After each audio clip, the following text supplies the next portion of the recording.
¿Qué tal, chicos? Buenos días. Qué gusto nuevamente poder comunicarme con ustedes.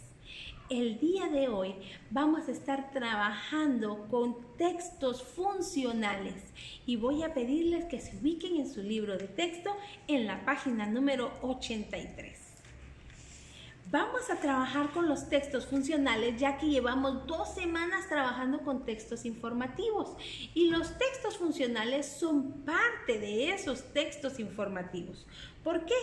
Porque los textos funcionales, tal y como lo dice su nombre, buscan ayudarnos en facilitarnos alguna función que estamos realizando en las actividades de nuestra vida diaria.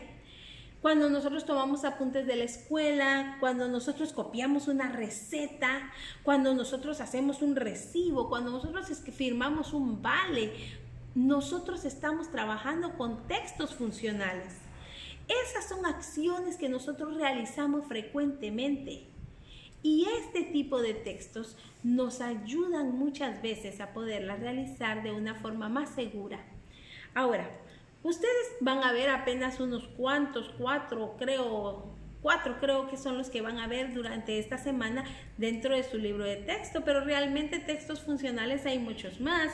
Hay recetas, como les decía, hay instructivos, hay vales, hay recibos, hay directorios telefónicos, hay fichas, hay excusas, hay cartas personales, hay cartas comerciales y todos ellos más otros más pueden llamarse textos funcionales. ¿Por qué? Porque cumplen una función de utilidad para nuestra vida diaria. Así que analicemos los textos funcionales que ustedes tienen en su libro de texto para que entonces podamos aplicarlos y poder practicar. El primero que su libro les menciona en la página 83 es la carta del lector. La carta del lector dice que es un texto que un lector de un medio de comunicación escrito escribe al director de la publicación con el propósito de que el mismo sea publicado en el mismo medio. Permítanme explicarles. Usted recibió un día, compró el periódico o recibió una revista y decidió ponerse a leer.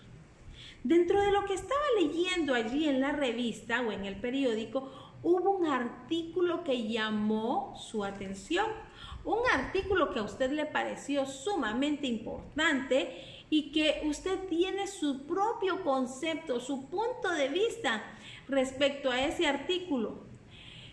Ese artículo buscaba llamar su atención y en realidad lo logró. Pero ahora viene usted y dice, pero yo opino que ese escritor debiera considerar este y este otro detalles. Y entonces usted viene y le escribe una carta, la carta del lector. En esa carta usted le va a decir a qué hechos, a qué puntos de su artículo está llamando la atención y cuáles son sus comentarios personales respecto a lo que él opinó. Esto se hace con el objetivo de que cuando a la revista o al periódico llegue su carta, ellos ahora la van a leer y la van a analizar y van a decir, tiene razón. Esta es una respuesta a lo que nosotros escribimos en tal artículo. Y entonces ahora ellos traen esto y lo publican dentro de su próxima edición, ya sea del periódico o de la revista, como los comentarios que los lectores también tienen derecho a hacer para poder expresarse de acuerdo a lo que leyeron que ellos estaban dando anteriormente. Esa es la carta de lector. Ahora, ¿qué debe llevar una carta de lector? Bueno, debe llevar un título. ¿Cuál es el título que debe llevar? El título del artículo que estuvo leyendo o el título que sea el tema principal al que está llamando la atención dentro de todo el artículo que había leído anteriormente. ¿Qué más debe llevar? Un corto saludo. Y luego de eso, usted va a escribir el cuerpo del texto. En el cuerpo del texto, usted va a incluir cuáles fueron los puntos, como les decía, que llamaron su atención y cuál es su comentario personal respecto a esos puntos.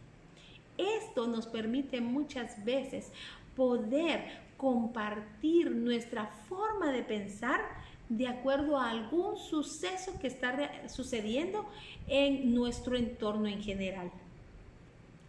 Otro de esos textos funcionales que van a ver ustedes durante esta semana son las actas. Las actas son documentos escritos que registran los temas tratados y los acuerdos a los que se ha llegado en determinada reunión. ¿Con qué finalidad? Con la finalidad de poder certificar y validar las decisiones que se tomaron. Vean, en un acta usted va a escribir aquellas situaciones que se tomaron en cuenta cuando estaban en una reunión. Pongamos un ejemplo. Resulta que hubo una reunión de personal docente en el colegio para tomar ciertas decisiones respecto al procedimiento de evaluación para los alumnos. Cuando nosotros hacemos esa reunión, Profa Norma cita a la reunión a todo el personal docente. Todos estamos allí y entonces debe haber un secretario o secretaria encargado de escribir el acta. Y entonces el encargado, el secretario o secretaria, comienza a escribir y dice, bueno, nos encontramos en el salón de computación del Instituto Adventista French Harbor el día 25 de mayo a las 3 de la tarde, los maestros del instituto, y entonces comienza a escribir. Ahí estaba el profe Giovanni, ahí estaba la profa Ada, ahí estaba el profe Darren, ahí estaba prof Doyle, ahí estaba profa Baselli, y escribe el nombre de todos los maestros, y entonces después se llega al punto donde tenemos que poner cuáles son los puntos de análisis, y entonces ahí aparece proceso de evaluación de segundo parcial. Y allí entonces, después de que los maestros hemos analizado, discutido entre todos, se llega a una conclusión. Y entonces se dice, bueno, la conclusión que se va a tomar respecto a los exámenes por la situación en la que estamos viviendo es la siguiente. Y entonces se llega a un acuerdo. Y cuando se ha llegado a ese acuerdo, el profe o la secretaria o el secretario escribe cuál es el acuerdo que nosotros llegamos.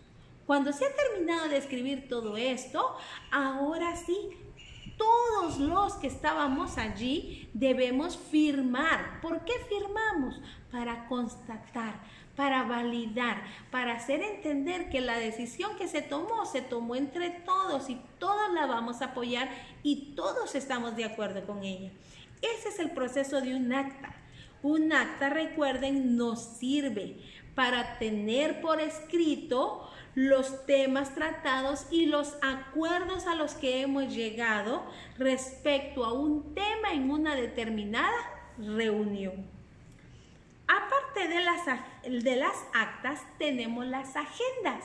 Las agendas y las actas van de la mano, ellas se necesitan. La agenda necesita del acta y el acta necesita de la agenda. ¿Por qué? Porque la agenda es la lista de los puntos que se van a tratar en la reunión. Así que allí entonces el secretario tendría que poner quién va a tener la bienvenida, quién tiene la oración, quién va a presentar los puntos a tratar, cuáles son los puntos que vamos a tratar. Y entonces se procede a la reunión. Cuando llegamos a la reunión, a todos se nos entrega un acta y una agenda, y entonces ahora todos sabemos a qué vamos. Hay que tratar este tema, hay que analizar qué vamos a hacer con este otro tema. Y allí vamos analizando punto por punto. ¿Para qué me sirve el acta? Para no perderme mientras que estoy en la reunión. Para no ponerme a platicar de otras cosas y después al final no llegar a ningún acuerdo. La agenda me sirve para poder llevar un orden. Y por eso es tan importante la agenda, por eso es que les digo que las agendas y las actas van de la mano, ellas se necesitan. El acta necesita de la agenda para poder obedecer y mantenerse dentro de un orden, y La agenda necesita del acta porque esa va a constatar que todo lo que ella tenía escrito se cumplió. Esa es la función de estas dos. Y finalmente, entre los que ustedes tienen, están en la página 86 los organigramas. Los organigramas son la representación gráfica de la estructura de una empresa. ¿Quién manda a quién? ¿Quién tiene autoridad sobre quién? ¿Para qué? Para que podamos tener mejores relaciones entre todos. Para que así podamos respetarnos y respetar cada quien cuál es el puesto del otro. El organigrama me permite entender de forma fácil quiénes son los que van dirigiendo o a la cabeza de alguna organización. ¿Quién es el presidente? ¿Quién es el vicepresidente de esa empresa? ¿Quién es el tesorero? ¿Quién es el tesorero tiene a su cargo el contador y el contador tiene a su cargo a la cajera o al cajero?